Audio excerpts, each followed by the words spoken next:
우리 같이 함께 말씀 보고 계속해서 함께 이어가도록 하겠는데요. 오늘 말씀은 요한복음 1장 45절에서 51절 말씀이 되겠습니다. 요한복음 1장 45절에서 51절 말씀 우리 함께 찾아서 교독하시면 되겠습니다. 45절 말씀입니다. 빌립이 나다나엘을 찾아 이르되 모세가 율법에 기록하였고 여러 선지자가 기록한 그 일을 우리가 만났으니 요셉의 아들 나사렛 예수니라.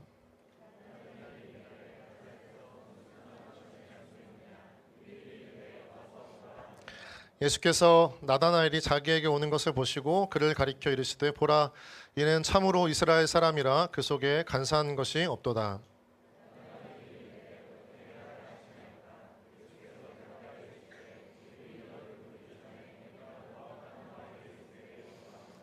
나다나엘이 대답하되 라삐여 당신은 하나님의 아들이시요 당신은 이스라엘의 임금이로소이다.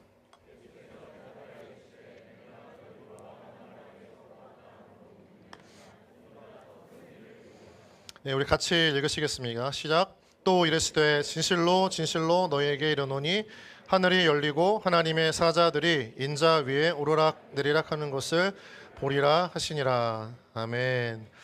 네, 여러분 한 주간 우리를 지키신 하나님, 또 우리 삶 가운데 동행하신 하나님 계십니다. 우리 다시 예배를 드릴 수 있는 이유가 우리 삶을 이끌고 우리 삶을 보호하신 하나님 때문임을 믿습니다. 우리 그 하나님 앞에 감사와 영광의 박수 함께 올려드리겠습니다. 감사합니다, 주님. 네, 또 한 주간 주어진 삶의 자리에서 또 일터에서 또 가정에서 믿음의 삶을 다한 우리 귀한 동역자들이 옆에 있습니다. 우리 옆 사람 바라보고 우리 축복하면서 한 주간 정말 수고 많으셨습니다. 함께 이렇게 축복할까요? 네, 여러분 정말 한 주간 믿음으로 은혜 안에서 하나님 동행하며 살려고 애쓰셨던 것들을 하나님 기억하실 줄 믿습니다. 여러분 좀 날씨가 좀 덥죠? 네, 반팔을 입으세요 이제. 냉방은 안 나옵니다. 좀 시간이 걸리기 때문에 가벼운 복장이 좀 필요한 것 같고요. 우리에게 조금 더 마음과 생각과 감정이 하나님 앞에 조금 더 가벼워져서 하나님께서 우리를 이끄시는 대로 우리가 함께 좀 나아가는 그런 은혜가 있었으면 좋겠습니다. 전도 축제를 앞두고 공동 기도문의 내용이 조금 바뀌었습니다. 그래서 함께 오늘부터 새로운 기도문으로 기도하게 될 것 같습니다. 모두 익숙치 않기 때문에 눈을 떠서 앞을 보셔도 괜찮고 제가 인도하는 기도 내용을 따라서 함께 기도해 주셔도 감사하겠습니다. 우리 가슴에 손을 얹고 함께 기도하겠습니다. 나는 십자가의 복음으로 구원받았습니다. 복음은 모든 믿는 자에게 구원을 주시는 하나님의 능력임을 믿습니다. 이제 나는 주님 앞에 결단합니다. 복음을 전하는 전달자가 되겠습니다. 복음의 증인으로 살아가겠습니다. 예수님의 이름으로 기도드립니다. 아멘. 네, 여러분이 전도축제를 앞두고 우리가 함께 계속해서 마음을 모으고 기도하기를 원합니다. 오늘 설교 거의 마지막쯤에 우리 VIP를 작정하는 시간을 가질 예정입니다. 그래서 오늘 설교를 들으면서 여러분 마음에 떠오른 VIP들을 하나님 앞에 적어내는 시간이 있었으면 좋겠고요. 계속해서 매주마다 주보를 통해서 우리가 한 영혼을 주님께로 인도하기 위해서 우리가 하나님 앞에 드려야 할 삶의 헌신과 또 노력의 헌신들을 스케줄별로 이렇게 조금 정리해서 알려드리고 있습니다. 마을 안에서, 사랑방 안에서 또 개인별로 꼭 참고하시고 함께 기쁨으로 동참해 주시면 감사하겠습니다. 자, 오늘의 말씀 제목인데요. 같이 함께 한 목소리로 읽어주시면 좋겠습니다. 함께 읽겠습니다. 편견을 넘어 믿음으로 이끄신 예수. 네, 편견을 넘어 믿음으로 이끄신 예수를 우리가 만나기를 원합니다. 여러분, 우리는 생각보다 많은 것을요 경험하기 이전에 판단할 때가 많습니다. 대체로 이런 것들이죠. 예수는 신이 아니라 인간이야. 십자가의 사건은 진실이 아니라 거짓이거나 신화야. 믿는 사람들은, 크리스찬들은 위선적이야. 여러분, 어쩌면 이처럼 특정한 대상이나 집단에 대해서 객관적인 근거가 없이 한쪽으로 치우친 부정적인 감정이나 태도를 편견이라고 정의합니다. 여러분, 그래서 편견은요 진리와 진실보다 앞서 있습니다. 그래서 편견은 진리를 왜곡하고 이미 내려진 결론 때문에 진실을 보지 못하게 할 때가 참 많은 것이죠. 성경에 등장하는 그 한 사람 중에 인물이 바로 오늘 보는 나다나엘입니다. 나다나엘은 친구였던 빌립의 인도로 예수님을 만나게 되죠. 나다나엘은 예수님을 만나기 전까지요, 예수님에 대한 부정적인 편견으로 가득 차 있었습니다. 그러나 빌립을 통해서 예수님을 만난 다음에 그는 예수를 메시아, 하나님의 아들로 고백하는 귀한 신자가 됩니다. 여러분, 우리는 이 만남의 과정을 통해서 우리가 어떻게 VIP를 대해야 할지, 아니면 편견에 사로잡힌 영혼들을 우리가 어떻게 다가가야 할지를 함께 배우는 은혜의 시간 되어지기를 간절히 소망합니다. 오늘 본문으로 들어가서 보면요, 등장하는 나다나엘은요, 나중에 기록을 보면 12명의 제자 중에 한 명으로 추정합니다. 성경 속에서는 그의 다른 이름이 바돌로메와 같은 동일 인물일 것으로 추정하고 있는 거죠. 여러분, 그런데 나다나엘은 처음부터 믿는 사람이 아니었습니다. 그는 비신자였고 불신자였습니다. 그에게는 가장 가득한 큰 장애는 바로 예수님에 대한 편견이 있었습니다. 우리 45절, 46절 말씀인데요, 같이 함께 먼저 읽어보실까요? 45절 읽겠습니다. 시작.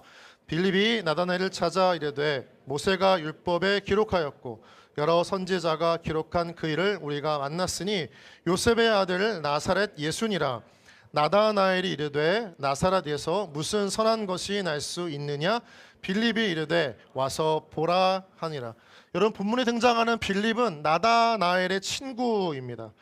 그는 나다나엘에게 이렇게 이야기합니다. 내가 메시아를 만났다. 그가 나사렛 예수다. 친구의 신앙의 고백을 들었던 나다나엘은 이렇게 대답합니다. 나사렛에서 무슨 선한 것이 날 수 있냐라고 하는 거죠. 여러분, 이 본문의 이 말씀, 나다나엘이 한 말은 빌립에게 던진 질문이 아닙니다. 이 말은 이미 나다나엘은 예수에 대해서 결론을 내리고 정의를 내린 끝에 이야기한 것이죠. 다른 말로 하면 그건 아니야, 그건 틀렸어, 그 예수는 내가 볼 필요도 없는 사람이야 라고 이야기를 하는 것입니다. 나다나엘은요, 예수님의 출신지로 인한 편견이 있었습니다. 당시 유대인들은 갈릴리 나사렛 지역에 대한 지독한 멸시와 천대하는 시선이 있었던 것이죠. 나사렛이라고 하는 동네는 아주 작고 가난한 촌동네였습니다. 이스라엘이라고 하는 나라에서 중심지였던 예루살렘에서 가장 멀리 떨어진, 다른 말로 하면 이스라엘에 있어서 가장 철저하게 변방 지역에 속한 곳이 바로 나사렛이었습니다. 당시 주류 유대인들에게 무시를 당하던 지역이었고, 그래서 이스라엘 안에는 나사렛 출신의 사람들을 배척하는 문화가 굉장히 강했던 것이죠. 유대인이었던 나다나엘도 이 나사렛 지역에 대한 굉장한 왜곡된 관점을 가지고 있었던 것입니다. 바로 편견이었던 거죠. 여러분, 편견을 가진 사람을 만날 때에는 그 사람에게 설명만으로는 해소가 되지 않는 것을 경험하게 됩니다. 이미 자신 안에 확고한 결론을 내리고 사물과 대상을 대하기 때문인 거죠. 그래서 나다나엘은요, 예수님에 대해서 더 이상 알고 싶어 하지 않습니다. 편견을 가진 우리 주위에 VIP들이 있다면 그들도 예수에 대해서, 예수님에 대해서 더 이상 관심이 없고 이미 정의를 내렸기 때문에 만나보고 싶지 않은 거죠. 편견의 눈으로 보면 예수님은 존경할 만한 대상이 아닙니다. 만나기 꺼려지고 불편하고 오히려 불쾌하게 한 존재일 수 있다는 것입니다. 여러분, 그래서 구원의 관점에서 편견은 구원의 대상에서 자신을 열애시키는 부정적 관점입니다. 편견에 한번 사로잡히면요, 그 편견을 깨기가 쉽지 않습니다. 빠져나오기도 어렵습니다. 편견이란 자기가 알고 있는 것을 절대화하기 때문에 누가 무슨 이야기를 해도 꼼짝하지 않는 것이죠. 편견은 스스로의 눈과 귀를 막고 내가 보고 싶고 내가 듣는 것을 취사 선택하면서 결론을 내리는 것입니다.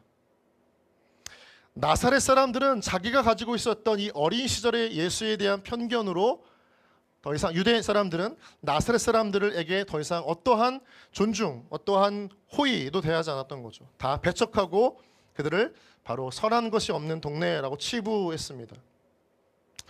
자신의 편견에 사로잡힌 사람들은요, 자신과 다른 견해를 받아들이려고 하지 않습니다. 새로운 지식도 마찬가지인 거죠. 결사적으로 거부하거나 마음에 저항을 합니다. 그래서 편견을 가진 사람은 모르지만 그 편견을 극복하는 것은 정말 어렵다는 것을 곁에 있는 사람들은 경험하고 있는 거죠. 그런데 여러분, 구원의 과정에서 편견이 극복되지 않으면, 편견을 제거하지 않으면 믿음의 세계로 들어가기가 너무나 많습니다. 예를 들어서 옛날 과거에 구한 말에 한국에 들어온 선교사님들은 낯선 외모와 종교 때문에 당시 사람들에게 서양 귀신 혹은 양귀자라고 하는 이름으로 불리면서 조롱과 경멸을 당했습니다. 그들이 가지고 있었던 복음, 그들이 어떤 사람인지는 관심이 없었습니다. 그들에게는 서양 선교사들이 아이를 유괴한다라고 하는, 약을 만들어서 아이들을 유혹한다라고 하는 악의적인 소문이 들렸습니다. 그런 진원지였던 거죠. 그래서 선교사님들을 대할 때에는 아주 부정적인 인식이 팽배했던 것입니다. 그들에게 있었던 편견 때문에 복음을 전하는 것이 선교 초기에는 굉장히 어려운 일이었습니다. 우리가 얼마 전 겪었던 코로나도 마찬가지인 거죠. 교회가 마치 전염병의 진원지처럼 여겨졌습니다. 그래서 사람들은 교회를 다니고 예수를 믿고 종교 생활을 하는 것을 굉장히 악한 것 또는 부정적인 것으로 평가하고 그렇게 이미지로 덧입혀졌던 것들을 보게 됩니다. 또 다른 사람들은요, 교회를 다니는 것, 신앙생활을 하는 것을 마치 돈을 강요받고 자유를 억압하는 것으로, 각자 비신자 불신자의 편견 속에서 교회에 대한 부정적인, 예수에 대한 부정적인, 개신교에 대한 부정적인 이미지로 포장되어져 있습니다. 바로 그 편견인 것이죠. 여러분, 이런 편견을 가진 VIP들, 우리 주위에 있는 사람들에게 있어서 가장 효율적인 해소 방법은 무엇일까요? 바로 사실을 접하도록 만드는 것뿐입니다. 개신교 신앙에 대해서 편견 가지고 있는 사람들에게 설명하고 설득한다는 것은 사실 어쩌면 순진한 발상일 때가 많습니다. 그렇기 때문에 여러분, 편견을 내려놓으려고 하면요, 그 사람에게 편견이 있다는 것을 깨달을 수 있는 기회를 제공해야 하는 것이고, 내가 알고 있는 것, 눈으로 보는 것, 내가 경험하는 모든 것이 전부라고 하는 착각 속에서 빠져나오도록 그 기회의 장으로 이끌어내야 한다는 것입니다. 여러분, 오늘 본문의 빌립을 잘 보십시오. 빌립은 이 나다나엘과의 대화 속에서 논쟁하지 않았습니다. 그래서 설득하지도 않았고 내가 믿는 예수를 증명하려고 말하고 애쓰지도 않았습니다. 오히려 빌립은요, 나다나엘의 오해를 풀기 위해서 오히려 그에게 직설적으로 이렇게 이야기를 합니다. 46절 말씀인데요, 같이 한 번 더 읽어보시겠습니까? 시작. 나다나엘이 이르되 나사렛에서 무슨 선한 것이 날 수 있느냐? 빌립이 이르되 와서 보라 하니라. 여러분, 이것은 빌립의 전략입니다. 단순하지만 직설적인 선택이었습니다. 그의 대답은 와서 보라 하는 것이죠. 다른 말로 하면 사실 그대로를 경험해 보는 것이 너에게 좋겠다, 이렇게 권면했던 것입니다. 직접 확인해 봐야 한다는 것이죠. 여러분, 전도는 무엇일까요? 우리는 전도를 어떻게 해야 하는 것일까요? 전도는 기독교와 교회와 예수에 대해서 부정적인 관점을 가지고 있는 사람과 싸워 이기는 것이 아닙니다. 그 사람을 어떻게든 예수님께로 데려오는 것이 전도임을 믿습니다. 여러분, 알버트 아인슈타인은 이런 말을 했어요. 편견은 진실을 가리는 장막이다. 여러분, 사람들 가까이에 진실과 진리가 있습니다. 교회는 멀지 않습니다. 그러나 그것을 가리는 편견은 사람들에게 더 가까이 있는 것이 현실입니다. 사람들은 자신이 좁은 세계 안에 갇혀서 작은 구멍으로 보는 세상을 전부라고 착각하고 오해하며 살 때가 많습니다. 편견이 있는 사람은 자신이 옳다고 생각합니다. 그래서 사람들의 말에 기울이지 않습니다. 그런 사람들을 대할 때마다 우리 마음 가운데 종종 잘 설명해야 한다, 논리적으로 무장해야 한다, 내가 확신을 심어줘야 한다라고 이야기할 수 있습니다. 이것이 우리가 생각하는 전도의 모든 경우일 수 있지만, 그러나 사람의 마음을 바꾸는 것은 여러분 말이 아니라 예수님과의 만남임을 믿습니다. 믿으십니까? 우리의 말이 영혼을 바꾸는 것이 아니라 그 영혼이 예수님을 만날 때에야 전인격적인 변화를 경험하게 되어지는 거죠. 그래서 여러분, 우리가 VIP를 작정하고 영혼을 이끌 때 가장 중요한 것은 어떻게든 그 영혼을 예수님께로 데리고 가는 것입니다. 빌립도 마땅히 딱히 떠올랐던 지혜로운 방법이 없었던 것처럼 보이기도 합니다. 여러분, 빌립과 나다나엘은 무슨 관계라고 이야기했죠? 네, 친구입니다. 친구는 서로를 잘 아는 관계죠. 빌립은 나다나엘을 잘 안다고 생각했습니다. 그러나 다른 말로 하면 복음을 듣고 그에게 예수께로 나아가는 데 있어서 나다나엘에게 마땅한 다른 방법이 없었다고 생각했습니다. 그래서 빌립은 그가 할 수 있는 최선은 바로 와서 보라는 것뿐이었습니다. 그런데 이 말에는 빌립의 확신이 있었습니다. 가볍게 던진 농담이 아니었던 거죠.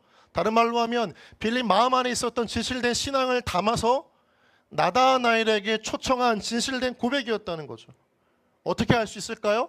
그 다음에 나다나엘이 바로 빌립의 말에 움직였기 때문입니다. 나다나엘의 마음 가운데 어떤 기대와 어떤 약간의 의심을 가지고 나아갈 수도 있었습니다. 그래서 중요한 것은 어쨌든 그가 예수님에 대한 편견이 있었음에도 불구하고 그 편견이 맞는지를 확인하고 싶었던 마음 때문에 빌립을 따라 예수님께로 나아갔다는 것이 중요한 것이죠. 여러분, 우리가 VIP를 작정하고 그를 교회로 데려올 때에 우리 안에 적어도 설명할 수 없고 증명할 수 없고 내가 애쓰면서 몸부림칠 수 없는 예수에 대한 증거가 없지만, 그러나 분명한 것은 우리의 말이, 우리의 고백이, 우리의 진실된 마음이 그 한 영혼을 움직이는 주님의 귀한 통로가 될 줄 믿습니다. 우리의 친구들, 우리의 가족들은 내가 얼마나 진실되게 말하는지를 잘 압니다. 그 말이 거짓인지 가벼운 농담인지 그저 툭 던지는 초청인지를. 여러분, 그러나 우리의 마음 가운데 정말 가족을 향한, VIP를 향한, 또 전도하고자 하는 영혼들을 향해서 내 마음속에 진실된 마음을 담아서 이야기한다면 반드시 주님은 그 진실된 고백을 그 한 사람 마음 가운데 심어 성령을 통해 주님께로 인도하는 통로가 되게 하실 줄 믿습니다. 중요한 것은 무엇일까요? VIP에게 계속해서 영혼에게 지속적이고 끊임없이 초청하는 진실된 고백이겠죠. 우리가 편견과 왜곡된 시선, 그리고 기독교에 대한 부정적인 경험을 가지고 있는 한 사람이 언젠가는, 내가 기도하면 언젠가는 제 발로 나올 것이라고 기대하는 것은 여러분, 그건 기다림이라고 이야기할 수 없습니다. 영혼 구원의 관점에서, 전도의 관점에서 기다림이라고 하는 것은 하나님이 한 영혼을 구원하실 것에 대한 분명한 믿음을 가지고 그 때를 기다리면서 그 사람에게 끊임없이 문을 두드리고 초청하고 수소놓지 않고 만나고 접촉하는 것이 사실상은 정말 중요한 전도의 기다림인 것이죠. 끊임없이 때를 따라 돕는 은혜를 구하면서 지속적으로 초대하고 마음을 두드리는 것이 바로 진정한 전도의 영혼 구원의 기다림인 것입니다. 빌립은 단순하게 기다리지 않았습니다. 빌립은 와서 보라고 했던 그 말은 나다나엘이 던진 기회, 그가 갖고 있었던 그 편견과 질문 하나를 끄집어내서 다시 예수께로 인도할 수 있는 기회였던 것으로 보았습니다. 빌립은 나다나엘 마음 가운데 있었던 질문과 의심이 정직하게 고백되는 기회를 놓치지 않았습니다. 나사렛에서 선한 것이 날 수 있냐라고 하는 그 간단한 정의를 가지고도 빌립은 그 말을 잡아서 예수께로 인도했습니다. 와서 보라는 것입니다. 어쨌든 나다나엘은요, 빌립의 초청을 통해서 예수님께 다가가기 시작했습니다. 그리고 예수님이 나다나엘에게 하신 다음의 말씀은 그의 마음의 문을 여는 첫 시작이 되었던 거죠. 47절 말씀인데요, 같이 함께 한 번 더 읽어보겠습니다. 시작. 예수께서 나다나엘이 자기에게 오는 것을 보시고 그를 가리켜 이르시되 보라, 이는 참으로 이스라엘 사람이라 그 속에 간사한 것이 없도다. 본문을 보면요, 여러분, 이 본문에서 특별한 점이 한 가지 눈에 띕니다. 예수님은 자신에 대한 편견을 가지고 있었던 나다나엘을 사람들이 많이 보는 앞에서 공개적으로 칭찬하셨습니다. 참으로 이스라엘 사람이다. 친정 이스라엘 사람이다. 여러분, 이 말은 비꼬는 게 아닙니다. 그를 칭찬하신 거죠. 그 속에 간사한 것이 없는 사람이다. 그가 가지고 있는 편견을 그대로 정직하게 드러낸 나다나엘을 예수님은 참 정직한 사람이구나, 사람들 앞에 칭찬해 주셨습니다. 여러분, 그런데 이 한마디가 나다나엘의 닫힌 마음의 문을 열고 생각을 바꾸는 중요한 열쇠가 됩니다. 여러분, 교회에 대해서 오해와 편견과 부정적인 인식을 갖고 있는 사람들이 무언가 우리에게 불편한 말을 할 때에 우리는 어쩌면 그들의 그 마음을 들어주고 인정해주고 존중해주고 때로는 정직한 마음을 이야기했음을 우리가 듣고 칭찬해 줄 때도 필요합니다. 기독교와 교회, 그리고 기독교인들 비판하는 사람들을 대항해서 싸움을 하는 것은 복음 전도에 전혀 도움이 되지 않습니다. 어쩌면 그분들이 가지고 있는 문제의식 자체는 교회와 복음과 예수에 대한 관심이 있다는 반증일 수도 있습니다. 그래서 우리는 비신자와 불신자들의 입장에 서서 그들 내면에 있는 이 복음에 대한, 교회에 대한, 또는 예수에 대한 관심의 진정성을 먼저 칭찬해 주는 것이 필요한 거죠. 이 대화 속에서도 예수님의 나다나엘의 편견의 대상이었던 예수님조차도 나다나엘과의 만남 속에서 옳고 그름으로 나다나엘을 대하지 않으셨습니다. 예수님은 자신이 비판받고 배척받고 있음을 아셨습니다. 그런데도 방어 기제로 싸우고 배척하고 그리고 오히려 나다나엘을 무시하거나 폄하하거나 아는 것이 없다는 둥, 너는 진리를 모른다는 둥, 너는 교회를 다니면 안 된다는 둥으로 말씀하지 않으셨습니다. 예수님은 자신도 변호하지 않으셨습니다. 분노하지 않으셨습니다. 오히려 나다나엘을 칭찬하셨습니다. 나다나엘의 약점일 수도 있습니다. 그러나 그것을 그대로 인정해 주시고 존중해 주셨던 이 예수님의 방법은 나다나엘의 마음의 문을 여는 열쇠가 된 거죠. 여러분, 우리가 생각을 해보면 편견이라고 하는 것은 내가 주체가 되어서 절대화하는 것이죠. 주위의 어떤 의견, 사람들의 말에 귀 기울이지 않는 것입니다. 다른 말로 하면 나다나엘의 편견은 나다나엘의 관점일 뿐인 것이죠. 여러분, 나다나엘이 갖고 있는 편견 때문에 예수님이 구원자요 주님이라고 하는 사실이 변하는 것입니까? 아니죠. 그가 가지고 있는 편견이 있음에도 불구하고 여러분, 예수님은 우리의 구원자요 주님이라고 하는 사실은 변하지 않는 것임을 믿습니다. 그래서 예수님은 오히려 나다나엘의 편견 자체를 그냥 수용해 주셨습니다. 받아주셨습니다. 빨아들이셨습니다. 그 과정에서 나다나엘을 대하는 예수님의 핵심 전략은 바로 그의 마음을 여는 것이었습니다. 여러분, 우리가 누군가에게 복음을 전하고 전도를 할 때 가장 중요한 것은 열심히 하는 것도 좋습니다. 그러나 여러분, 전도는 또한 지혜롭게 해야 하는 것입니다. 따라해 보실까요? 전도는 지혜롭게 해야 합니다. 여러분, 맞습니다. 전도는 열심히 하는 것보다 더 중요한 것은 지혜롭게 해야 합니다. 지혜로운 방법의 핵심은 무엇입니까? 불신자와 비신자의 마음을 먼저 어루만져주고 이해해 주는 것입니다. 여러분, 마음의 문이 닫혀 있으면 진리도 거세게 저항받습니다. 진리임을 결정하는 것은 어디에서 시작되죠? 우리의 마음에서 시작됩니다. 마음으로 믿는 것입니다.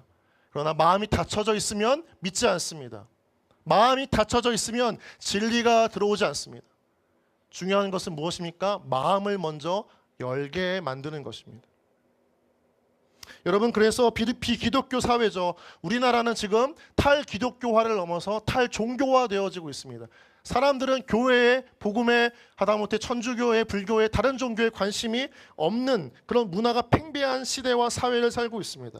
이곳에서 오히려 그리스도를 전하는 우리 그리스도인들은 매너가 있어야 한다는 거죠.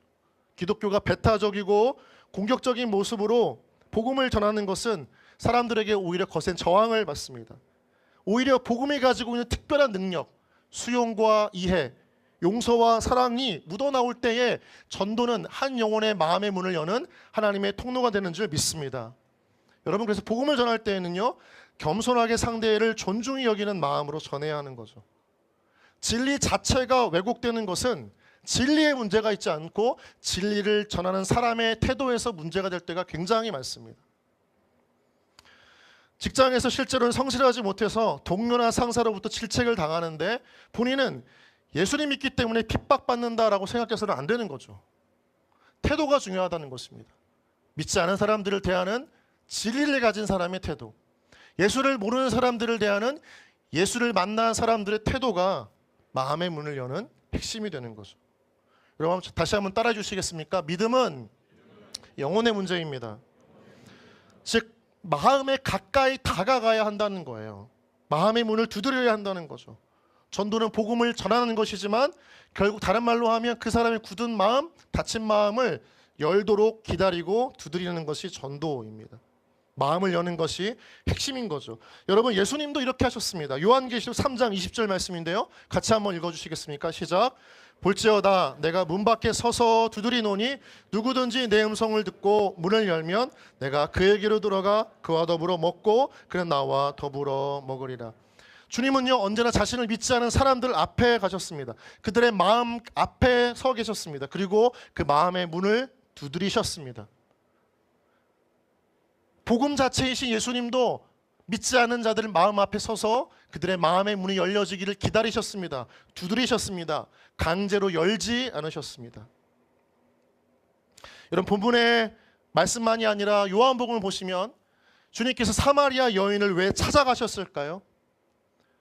베데스다 연못에 둘러앉은 수많은 무리 중에 38년 된 안진뱅이에게 다가가셔서 왜 기적을 먼저 보여주셨을까요? 주님은 당시에 전염병으로 여겨졌던 나병 환자의 문드러진 피부를 만지면서 왜 굳이 그를 치유하셨던 것일까요? 바로 모든 이들의 마음을 열기 위한 예수님의 전략이었습니다. 사마리아 땅까지 찾아오신 예수님, 누구도 관심 없이 방치되어져 있던 38년 된 병자에게 다가가셔서 말을 건네시고 고치셨던 예수님, 가족도 만지기를 거부하고 극도로 저주했던 자신의 피부에 손을 얹어서 일부러 말씀만으로도 고칠 수 있는데 다가와 마음을 만져주신 예수님, 예수를 만난 성경의 모든 사람들은 그렇게 마음의 문을 열리고 복음을 받아들이고 구원의 은혜를 누리게 되었던 거죠. 여러분, 진리가 정말 우리 삶에 역사하는 순간이 언제입니까? 우리의 마음이 활짝 열려 있을 때인 거죠. 그동안 내가 가지고 있던 편견을 스스로 깨고 문을 열고 나갈 때 진리가 밀고 들어오는 것입니다. 지식을 가진 편견, 각종 이론과 지식으로 무장되어져 있는 편견은 은혜를 받을 수가 없어요. 마음이 닫혀져 있습니다. 그래서 주님은요, 사람들의 반응을 굉장히 중요하게 여기셨습니다. 그들의 마음의 문을 열기까지 끊임없이 다가가시고 두드리시고 살피시면서 때를 따라서는 기적을 베푸셨습니다. 그때마다 굳어진 마음이 부드러워졌어요. 닫힌 마음이 열려지기 시작했습니다. 그리고 그 영혼에게 복음이 들어가고 인생의 전환점을 맞이하는 은혜를 경험했습니다. 여러분, 우리를 통해서 주님이 우리가 작정한 VIP 영혼들의 마음의 문을 열 수 있는 통로로 우리 모두를 사용하시기를 원하십니다. 우리가 하는 것은 무엇입니까? 그들의 마음의 문이 열릴 수 있도록 마음을 만지는 그 첫 터치가 바로 우리를 통해 주님은 이루어지시길 원하시는 거죠. 그 다음에 그 사람이 마음의 문을 열고 주님 앞에 나아가면 그 다음은 주님께서 그 영혼을 바꾸시는 것임을 믿습니다. 빌립을 보십시오. 빌립은 나다나엘을 예수님께로 인도했습니다. 그 다음에 나다나엘이 예수님 받아들이고 믿는 그 과정에서 빌립은 더 이상 한 게 없습니다.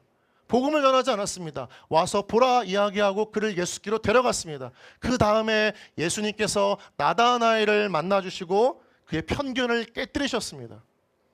우리가 할 수 있는 것은 그 편견이 깨어지도록 그 영혼을 주님께로 데려가는 것. 그때 예수님은 그 영혼의 편견을 깨시는 일들을 직접 하시기 시작합니다. 우리에게 있어서 찬양으로, 기도로, 말씀으로 누군가의 사랑과 환대와 섬김을 통해서 그 사람 안에 있어도 굳어진 마음을 부드럽게 만지시는 하나님의 성령의 역사가 그때 일하는 거죠. 여러분, 오늘 말씀 가운데에서 나다나엘의 마음을 뒤흔드는 한마디 말씀이 바로 그 시작이었습니다. 48절 말씀 같이 함께 읽어보시겠습니다. 시작. 나다나엘이 이르되 어떻게 나를 아시나이까? 내가 무화과 나무 아래에 있을 때에 보았노라. 여러분, 이 특별한 표현 가운데 좀 집중하셔야 됩니다. 48절에 예수님은 무화과 아래에 있을 때에 내가 너를 보았다 말씀하십니다. 단순히 우연히 본 기억으로 나다나엘을 떠올리셨던 것일까요? 여러분, 이 주님의 고백은요, 단순히 관찰과 기억 속에서 나온 말씀이 아닙니다. 나사렛에서 무슨 선한 것이 나올 수 있겠냐는 편견에 갇힌 예수를 부인했던 나다나엘이 주님을 하나님의 아들 메시아로 고백하게 만드는 결정적인 한마디였던 거죠. 여러분, 본문 가운데 특별히 무화과 나무 아래라고 하는 표현에 주목해 주십시오. 이 표현은요, 당시 유대 문화에서 영적 의미를 가지고 있는 말씀입니다. 표현입니다. 이 무화과 나무 아래는 경건한 유대인들이 하나님의 말씀을 묵상하고 이스라엘의 구원과 메시아를 기다리면서 그의 인생에 하나님 앞에 무언가 신적 만남과 영접을 위해 기도하던 영적인 처소로 무화과 나무가 자주 언급되어졌던 장소였습니다. 무화과 나무 아래에 앉아 있는 나다나엘. 여러분, 앉아 있다는 것은 보통 우리가 생각에 표현한 상징적인 모습이기도 합니다. 고민을 많이 하는 사람은 앉아 있을 때에도 고민하는 모습으로 앉아 있던 거죠. 나다나엘은 무화과 나무 아래에서 그가 가지고 있던 영적 고민을 가지고 씨름하고 있었습니다. 그렇게 보입니다. 어떤 고민이었을까요? 왜 사는지, 무엇을 위해 사는지, 삶의 목적과 의미는 무엇인지, 나는 왜 이렇게 반복된 어려운 삶을 살 수밖에 없는 것인지. 다른 말로 하면 무화과 나무 아래에 있었던 나다나엘은 그 인생에서 누구도 채울 수 없었던, 채워지지 못했던 삶에 대한, 영혼에 대한 진지한 고민을 하고 있었던 것으로 보입니다. 문제는 자신 안에 있던 그 수많은 고민에 어떠한 누구도, 어떠한 곳도 털어놓을 곳도 없고 또 해결받을 수 없는, 답이 없는, 그러나 고민은 반복된 영적인 공허함과 허무함 가운데 사로잡혀 있던 나다나엘. 여러분, 이 말씀을 보시면 주님은 그 나다나엘이 가지고 있었던 영적 고민을 아셨습니다. 삶의 목적을 알고 싶어하는 목말라함, 살아가지만 반복되어진 인생 속에서 어떻게 살지를 모른 채 그저 시간에 끌려다니는 나다나엘의 지루한 삶, 왜 사는지, 무엇을 위해 사는지, 내가 어떤 존재인지를 도저히 발견할 수 없는 이 세상의 결핍된 현실 속에서 그가 가지고 있었던 고민을 주님께서는 아셨던 것입니다. 48절에 무화과 나무 아래에 있을 때 내가 너를 보았다는 표현은 단지 시각적인 관찰을 의미하는 게 아닙니다. 그의 마음을 보신 예수님의 표현인 거죠. 우연히 일어난 사건이 아니라는 것이죠. 주님은 나다나엘의 고민과 그의 소원과 기도와 영적인 갈급함을 아시는 분이셨습니다. 주님은 나다나엘이 가지고 있었던 그 영혼의 목마름을 아시는 분이었습니다. 그가 해결받아야 인생의 문제가 무엇이 있는지를 아셨던 분입니다. 그래서 그는 그 나다나엘을 보고 계셨습니다. 여러분, 주님은 우리 모든 마음의 고민과 우리가 씨름하는 인생의 문제와 해결할 수 없는 삶의 문제를 다 아시는 주님이심을 믿습니다. 요한복음 10장 14절 말씀을 함께 읽어주시겠습니까? 자, 시작. 나는 선한 목자라. 나는 내 양을 알고 양도 나를 아는 것이요. 여러분, 요한복음은 예수님의 정의, 존재의 정의가 나타나는 말씀이 많습니다. 그 중에 자신을 정의하시죠. 나는 선한 목자라. 나는 내 양을 안다 하는 것입니다. 여러분, 주님은 우리를 아시는 줄 믿습니다. 여러분의 삶의 고민과 어려움을 아시는 것도 주님이십니다. 가장 가까이 사는 우리의 가족과 우리 지체들과 나를 사랑한다는 연인조차 우리의 마음속 깊은 곳의 고민을 알 수 없지만, 아픔을 끄집어내기엔 너무나 어렵지만, 그러나 하나님만은 모든 것을 다 아시는 주님이심을 믿습니다. 주님은 우리 가운데 말씀하고 계시는 거예요. 나는 너를 안다는 것입니다.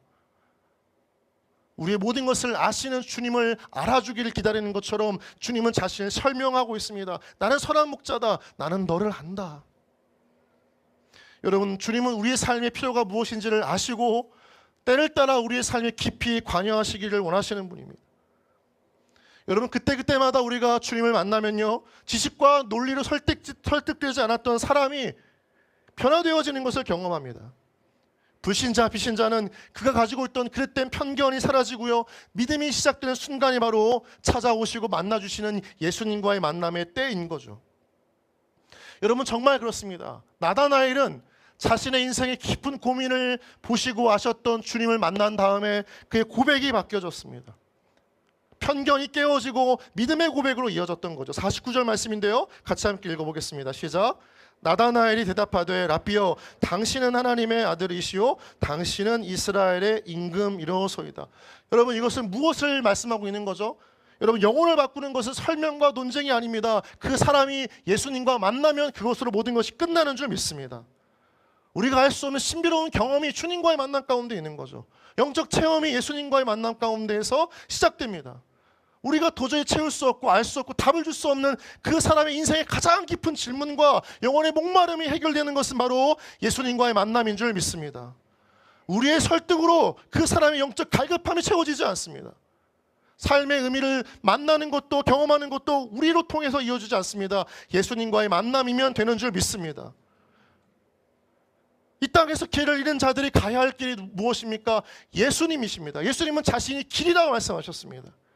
거짓된 세상적 가치관에 쫓아 살면서 방황했던 이들에게 영원한 진리가 필요하다면 그분이 누구이십니까? 바로 예수 그리스도이십니다. 그분은 자신을 길이요 진리라고 말씀하셨습니다. 살아있는 것 같지만 죽은 것 같은 삶을 사는 인생에게 진정한 생명력 있는 삶을 주시는 것도 누구이십니까? 바로 예수 그리스도이심을 믿습니다. 주님은 말씀하십니다. 나는 길이요 진리요 생명이라는 것입니다. 주님을 만나면 가야 할 길을 봅니다. 주님을 만나면 더 이상 헛된 것을 붙잡지 않고 인생의 분명한 목적과 표대를 가지고 살아가게 됩니다. 주님을 만나면 죽어있는 것 같은 삶에 살아갈 생명력을 날마다 공급하시는 주님을 만나게 되어지는 거죠. 사랑하는 여러분, 지금 이 자리 가운데 혹시 아직 주님 만나지 못한 분이 있다면 그 주님을 통해 길과 진리와 생명 되신 그 주님을 만나서 삶의 모든 문제가, 영적인 문제가 해결되게 되어지는 은혜가 있기를 주님의 이름으로 축복합니다. 우리 공동체 말고도 우리 주위에 여전히 그 영혼들이 많습니다. 어딘가 각자의 삶 가운데 있는 무화과 나무 아래와 같은 곳들이 있습니다. 직장의 책상일 수 있습니다. 일하는 공장의 현장일 수도 있습니다. 학교에서 가르치는 책상 위일 수도 있습니다. 어떤 사람들은 카페에서, 어떤 사람들은 길거리에서 각자의 길을 걸어가면서 무화과 나무 아래 앉아 있는 것처럼 상념과 묵상과 서로 가운데 신념의 고민들을 하지만 채울 수 없는 인생의 문제 앞에 고통당하고 갈급해하는 영혼들이 있는 것입니다. 그 사람들이 필요한 건 바로 그 영혼들을 주님께로 인도할 빌립과 같은 우리가 필요한 줄 믿습니다. 여러분, 그래서 이 설교를 통해서 우리가 붙잡아야 할 것은 다 한 가지. 우리는 사람을 바꾸는 사람이 아닙니다. 우리는 영혼을 주님께로 데려가는 인도자가 되어야 될 줄 믿습니다. 우리가 해야 할 것은 설득과 증명과 논증이 아닙니다. 이겨서도 안 됩니다. 어떻게든지 그 사람 마음의 문을 열고 주님께로 다가가게 하는 것, 그리고 와서 보라 말하는 거죠. 여러분, 우리 주위에 무화과 나무 아래에 앉아있는 사람들이 있습니다. 겉으로는 괜찮은 척, 삶은 행복한 척, 모든 것이 넉넉한 것 같이 보여지지만 정작 속으로는 썩어있고 문드러져 있고 인생의 의미를 묻고 방황하면서 고민하지만 답을 찾지 못한 채 살아가는 사람들, 여러분, 그 모든 영혼들에게 바로 예수님이 필요한 줄 믿습니다. 여러분, 이 시간 한 사람을 한번 떠올려 보십시오. 가족일 수 있습니다. 친구일 수도 있습니다. 동료일 수도 있습니다.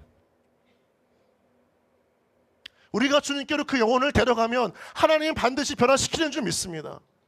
하나님은 그 일에 우리를 부르시는 것입니다. 거창할 필요가 없습니다. 논리와 복음의 변증으로 무장할 필요도 없습니다. 모든 것이 완벽하지 않습니다. 그러나 하나님, 주님을 만나면 그 영혼이 바뀌어지는 데에서는 부족함이 없는 것입니다. 여러분, 기억하십시오. 이 전도축제는 오늘날 많은 교회에 마치 1년에 한 번쯤 해야 하는 행사로 자리 잡혀 있습니다. 여러분, 그렇지 않습니다. 우리에게는 1년에 2번, 상반기와 한반기, 하반기 한 번 있는 행사처럼 보여지지만 어쩌면 이 한 번의 시간을 통해서 주님께로 돌아와야 하는 인생의 마지막 시간을 보내고 있는 영혼도 있는 거죠. 어느 누가 내일 밝은 아침으로 그 인생을 맞이할 수 있을 거라고 확신할 수 있겠습니까? 어느 누가 이 어두운 밤을 통과하고 밝은 내일을 맞이할 수 있을 것이라고 마음 가운데 확신할 수 있겠습니까? 하나님이 우리를 부르신다면 우리가 이 땅을 떠나는 그때는 우리가 정하는 것이 아니라 우리도 예상하지 못하는 때 죽음을 맞이하게 되어지는 것입니다. 우리 주위에 그 죽음 앞에 놓여져 있는 수많은 영혼들이 있습니다. 언제 이 땅을 떠날지 모릅니다. 그들에게 필요한 건 바로 구원을 전할 복음의 전도자, 바로 우리 한 사람 한 사람들인 줄 믿습니다. 여러분, 마음 가운데 이것을 행사로 여기지 마십시오. 이 행사를 잡고 날짜를 잡지만 이것은 우리가 하나님 앞에 고백하는 하나의 기회이자 하나님 앞에 다시 한번 헌신하는 고백의 순간이기도 하는 거죠. 여러분, 그래서 다시 한번 우리가 기도하기를 원하는 것은, 하나님, 우리의 이 전도 축제를 통하여서 우리 마음 가운데 우리가 만나야 할, 주님께로 인도해야 할, 어쩌면 교회와 복음과 예수에 대한 편견을 가지고 있는 그 영혼을 떠올리게 하시고 그 영혼에게 믿음의 고백과 진실된 고백으로 주님께로 인도할 수 있는 우리 모두가 되겠습니다. 내가 되겠습니다라고 하는 그 마음을 가지는 여러분 모두가 되어지기를 주님의 이름으로 축복합니다. 이 시간 함께 잠시 찬양하면서 하나님 앞에 이 마음을 가지고 나아가기를 원합니다. 우리의 마음의 전부를 아시는 주님, 숨길 것이 없는 주님, 우리와 항상 함께 하시고 우리를 인도하시는 그 주님, 이 땅에 우리 주위에 있는 모든 VIP들, 비신자들, 불신자들, 주님을 떠난 사람들의 마음의 문을 여시는 그 주님을 함께 이 시간 고백하면서 우리 다시 한번 VIP를 하나님께 구하고 작정하는 시간을 갖도록 하겠습니다. 함께 우리 내 마음속 전부를 찬양하며 나아가겠습니다. 내 마음속 전부를 다 아시는 주님, 나 당신께 숨길 것 하나 없네. 주고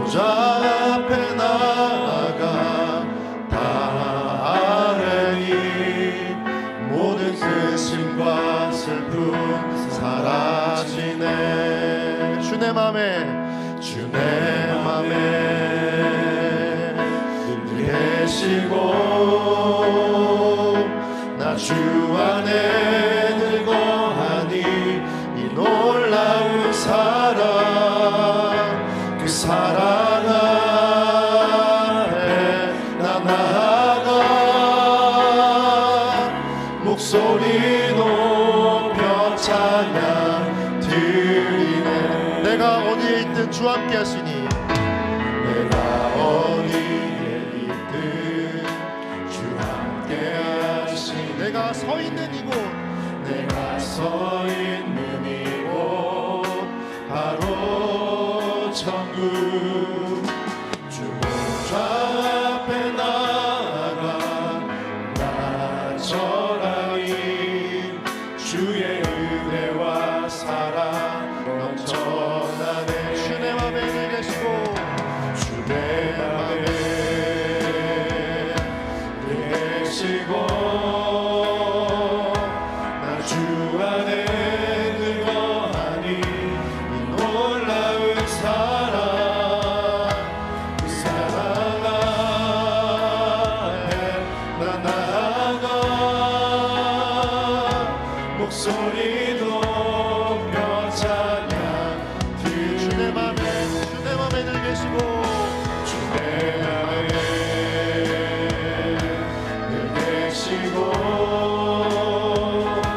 나 주 안에 늘 거하니 이 놀라운 사랑 그 사랑 앞에 나 나아가 목소리 높여 찬양 주내 맘에 늘 계시고 주내 맘에 늘 계시고 나 주 안에 늘 거하니 이 놀라운 사랑 그 사랑 앞에 나 나아가 목소리 높여 찬양 드리네. 눈을 감아주시고요. 여러분 함께 시간 한번 기도하며 나아가길 원하는 것은 우리 주위에 나다나엘과 같은 예수님에 대한 편견에 사로잡힌 영혼들이 있습니다. 그에게 필요한 것은 다른 것이 아닙니다. 복음의 변증과 설득도 아닙니다. 그 영혼을 변화시키는 예수님께로 인도하는 빌립과도 같은 전도자가 필요한 줄 믿습니다. 이 시간 함께 잠시 기도하면서 하나님 내 주위에 나를 통해 예수께로 인도해야 할 그 VIP를 떠올리고 마음에 새길 수 있도록 성령이여 그 영혼의 이름을 들려 주시옵소서. 우리 주위에 있는 가장 가까이에 있는 가족, 직장의 동료들과 오랫동안 보지 못했던 오랜 날 친구였던 그 지체들, 내 주위에 내가 너무나 자주 접하는 가까운 이웃들 가운데 나다나엘과 같이 또는 우리가 그전에 보았던 혈루병 걸린 여인처럼 육체의 고통 가운데 있는 삭개오와 같이 물질의 성공을 이루었으나 인생에 헤어나올 수 없는 공허함 가운데 빠진 그 영혼들, 하나님 그 VIP들을 작정할 수 있도록 이 시간 들려주시고 내 마음 가운데 깨닫게 해주시고 그 영혼을 하나님께 올려드릴 수 있도록 성령이여 이 시간 말씀하여 주시옵소서. 함께 시간 주님의 이름 부르며 그 VIP 영혼 작정하기 위하여 준비하며 기도하며 나가도록 하겠습니다. 함께 주님의 이름 부르며 기도하며 나아갑니다. 주여, 사랑하는 주님, 우리 공동체 신앙의 삶을 넘어서 각자의 가정과 일터 속에서 우리가 하나님 앞에 인도해야 할 그 한 영혼이 주님 가운데 반드시 있음을 볼 수 있도록 우리의 눈을 띄워주시옵소서. 주님의 편견을 가지고 기독교와 또 크리스천에 대한 상처를 얻고 예수를 믿을 수 없는 신경, 하나님을 믿지 않은 종교로 하나님 그렇게 마음 가운데 굳은 장벽 가운데 있는 영혼들이 있다면, 편견에 사로잡힌 영혼들이 있다면 그 영혼들을 신기로 인도하여 전도자로서 우리가 다시 한번 마음 가운데 하나님께 결신하고 결단하며 나아가게 하여 주시옵소서. 하나님 그 주위에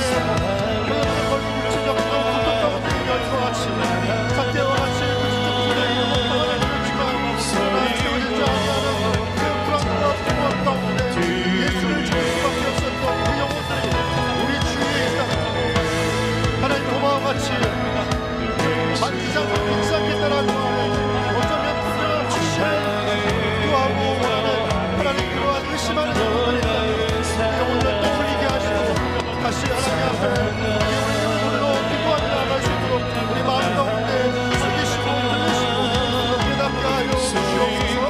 성령이여, 우리가 영혼이 없는 것이 아니고 주님께를 인도해야 할 사랑이 없는 것이고 하나님을 믿어야 할 영혼을 말씀드리고 머리에 넘쳐나는 것이 불신자입니다. 하나님 시간 가운데 시간 우리 마음 가운데 내가 하는 것이 아니라 하나님께서 하나시는 그 전도의 열매가 있음을 기억하고 다시 한번 영혼을 작정할 수 있도록 아버지와 어머니와 사랑했던 동생과 우리의 연인과 우리의 우리 씨 함께 그들 나누었던 친구들을 떠올려 나가게 하여 사랑하는 주님, 육체적 고통 가운데 자신을 고칠 수 있을 존재가 유일한 예수뿐임을 일만의 기대를 가지고 나왔던 혈루병 여인처럼 우리 주위에 예수를 만나야 고침받는 영혼들, 그 영혼들을 우리의 VIP로 삼고 기도하게 하여 주시옵소서. 도마와 같이 주를 만지지 않고 믿지 않겠다는 것처럼 확실한 증거와 또 만남의 은혜를 구했던 그 도마와 같은 영혼들이 있다면 그 영혼을 VIP로 삼고 우리가 기도하며 작정하게 하여 주시옵소서. 삭개오와 같이 자신의 인생의 성공과 물질적 부요함을 이루었지만 그러나 채울 수 없었던 인생의 공허함과 허무함 가운데 예수가 자신의 이름을 불러주길 기다렸던 그 영혼처럼 우리 주위에 예수님이 이름을 불러주기만을 기다리며 영적 공허함과 허무함 가운데 있는 삭개오와 같은 자들을 다시 한번 VIP로 작정하고 기도하며 나아가게 하여 주시옵소서. 오늘 본문에 나오는 이 나다나엘처럼 편견을 가지고 교회와 복음과 예수를 대하며 상처와 아픔을 얼룩졌던 자신의 경험으로 인하여 진리를 거부한 채 오직 거센 정황 가운데 있는 영혼들이 있다면 다시 한번 그 영혼들을 VIP로 작정하고 하나님 앞에 이끌고 나아갈 수 있도록 우리를 통로 삼으시고 전달자 삼으시는 하나님의 구원의 통로가 되게 하여 주시옵소서. 감사하며 예수님의 이름으로 기도드립니다. 네. 우리 시간 잠깐 작정한 시간을 좀 갖고자 합니다. 우리가 나누었던 것처럼 정말 육체의 고침이 필요한 분, 또 만져보지 않고는 믿지 않겠다라고 하는 그 극한의 의심을 가지고 예수를 대하시는 분, 또 삭개오와 같이 인생의 풍요로움과 물질적 보장의 삶을 원했지만 정작 그 끝에서 공허함과 허무함 가운데 있는 우리 주위에 삭개오와 같은 VIP들, 또 오늘 말씀처럼 그 인생 가운데에서 편견에 사로잡혀서 교회를 멀리하고 과거의 상처 때문에 예수를 부정하고 있는 영혼들이 있다면 그분들을 한번 이 시간 VIP로 이름 놓고 작정하는 시간을 갖기를 원합니다.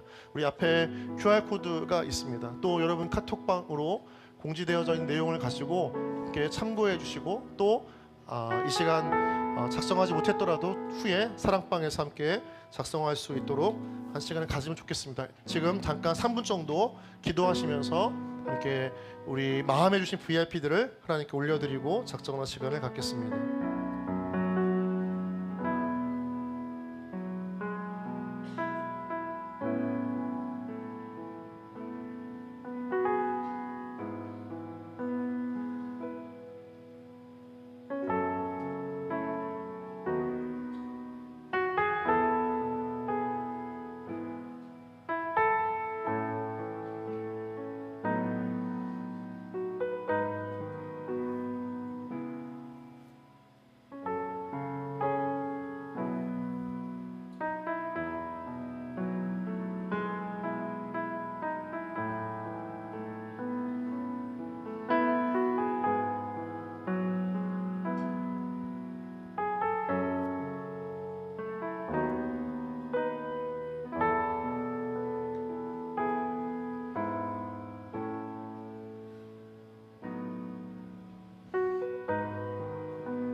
우리 함께 시간 눈을 감고 우리 작정한 VIP와 또 후에 우리 마음 가운데 주실 VIP를 함께 잠시 기도하며 나아가기를 원합니다.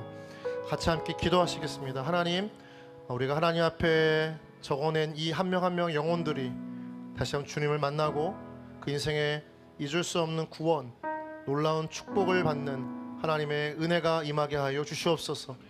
아직 작정하지 못했지만 이번 한 주간 우리의 삶 가운데에서 하나님께서 만나게 하실 VIP들을 놓고 기도하오니 하나님, 인생의 허무함과 공허함, 해결할 수 없는 인생의 문제 가운데 예수를 만나야 할 영혼들을 나에게 허락해 주셔서 그 영혼을 하나님께 작정할 수 있도록 주여 인도하여 주시옵소서. 우리 함께 시간 우리가 작정한 VIP들을 위해서 또 우리가 작정해야 할 만나야 할 VIP들을 놓고 하나님의 은혜 주심을 구하면서 잠시 주님 이름 부르고 우리 기도하며 나아가겠습니다. 기도합니다. 주여, 사랑하는 주님, 우리 공동체 안에 다시 한번 주님을 만나야 할 VIP 영혼들을 기록하고 이름을 적어가며 하나님 앞에 올려드립니다. 하나님, 이 영혼들 한 명 한 명들이 그 인생에서 해결할 수 없는 문제 가운데 빠져 절망과 낙심, 체념과 무기력 가운데 흘러가는 삶을 살고 있다면 다시 예수를 만나 진정한 인생의 생명을 경험하고 죽음이 아니라 그 끝 너머에 있는 우리 가운데 주시는 그 천국을 향한 소망을 갖도록 성령이여 우리를 통하여 그 하나의 복음이 전해지게 하여 주시옵소서. 하나님, 오늘 아직 VIP를 작정하지 못한 우리들의 마음 가운데 빚진 자의 마음을 가지게 하시고 우리에게 주신 구원이라고 하는 놀라운 선물을 우리 인생 가운데 우리가 독식하지 않고 적어도 우리가 전하는 복음과 전달하는 그 은혜를 통하여서 한 영혼이 주님의 구원의 은혜를 누린다면 우리가 작정하고 기도하고 우리를 만나게 하신 영혼들을 위하여서 하나님 앞에 은혜를 구하오니 성령이 인도하여 주시옵소서. 하나님, 우리의 가정과 일터, 우리의 삶의 모든 가운데 안에서 우리가 다가 지나가는 영혼을 붙잡고서는 공존할 수 있는 가장 가까이 있지만 어쩌면 예수를 믿지 않는 거듭한 상처와 아픔 가운데 영혼들을 향 나아가게 하여 주시옵소서. 사랑하는 주님, 우리 주위에 혈루병 걸린 여인과 같이, 도마와 같이, 삭개오와 같이, 또 나다넬과 같이 예수를 만나 그 인생의 새로운 변화가 필요할 영혼들을 하나님 앞에 올려드립니다. 주님, 그 영혼들을 불쌍히 여기시고 그들의 인생 가운데 유일한 구원의 통로 되시고 주인 되시는 예수님을 만날 수 있도록 우리가 빌립과 같이 통로가 전달자가 되게 하여 주시옵소서. 우리가 사람을 설득하지 않고 복음을 변증하지 않고 우리 안에서 시작된 자기 확신이 아니라 그 영혼이 예수를 만나면 반드시 변한다는, 그 예수를 만나면 반드시 구원받는다는 그 절대 믿음을 가지고 온전한 복음의 전달자와 진실된 초청으로 그 VIP들에게 나아갈 수 있도록 주여 우리를 인도하여 주시옵소서. 우리가 오늘 적어 내려간 모든 영혼들 한 명 한 명들을 주님 앞에 믿음으로 올려드리며 기도하오니 단순히 써내려간 이름이 아니라 하나님 앞에 기도하고 마음을 쏟고 시간을 내고 삶을 내어 그 영혼의 문을 두드리는 통로가 되고 헌신하며 나아갈 수 있도록 주님 우리를 인도해 주시고, 아직 작정하지 못했지만 한 주간 미친 자의 마음을 가지고 VIP들을 만나기 위해 기도하는 모든 지체들 안에 한 주간 삶 속에 예수가 필요한 영혼들을 볼 수 있고 만날 수 있는 영적 만남의 은혜를 허락하여 주시옵소서.